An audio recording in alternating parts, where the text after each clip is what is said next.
Welcome to my YouTube channel. ChatGPT is an advanced artificial intelligence language model developed by OpenAI. It has the ability to understand and generate human like text with remarkable accuracy, making it an incredibly useful tool for a wide range of applications.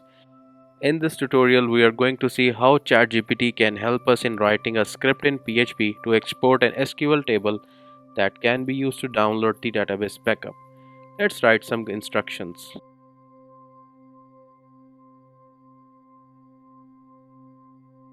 So it has generated a script, and initially it is creating a database connection, then it is selecting the database, and then it is selecting the table that we want to export.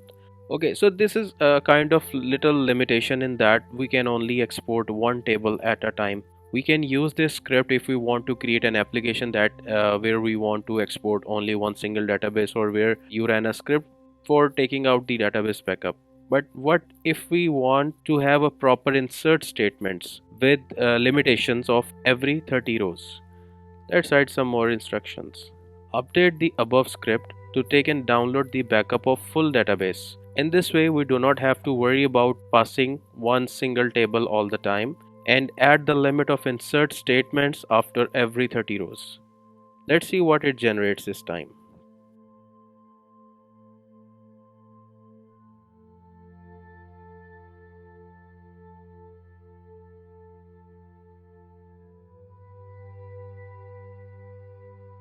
So it has completed the code.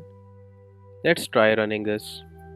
Open the code editor, paste your code, and update the database credentials. I'm running it on my local host, so for now I'm writing it as localhost. The username is root, password is empty, and database is e-commerce. I have created a fake database using my PHP myadmin, and I have three tables: the orders, products, and the users. The orders and products have 200 rows in there, and the users have 150 rows, so the total is 550 rows in this example.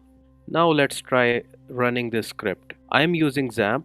I have created the project in a folder export db. Currently we only have the index.php file. Open your browser, type in localhost, your directory name that you have set, just refresh, and you will notice that an SQL file is created. Let's open, and it has created a database backup. You will notice that not only the data, it has also created and taken care of the database, the tables and their structures. This is the orders table. We have the products, and then we have the users table. Our database originally contains three tables. It has taken care of all of the tables that we have created. Only one thing that you can do is, since the file gets override itself, so every time it will create a database backup with this name ecommerce.sql. So either you can ask ChatGPT to create a unique file name, or what you can do is you can simply add a date function, type in ymdhis.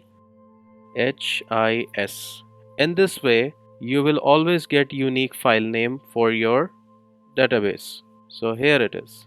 Every time, whenever you will run the script, a new file is created and it will not going to overwrite.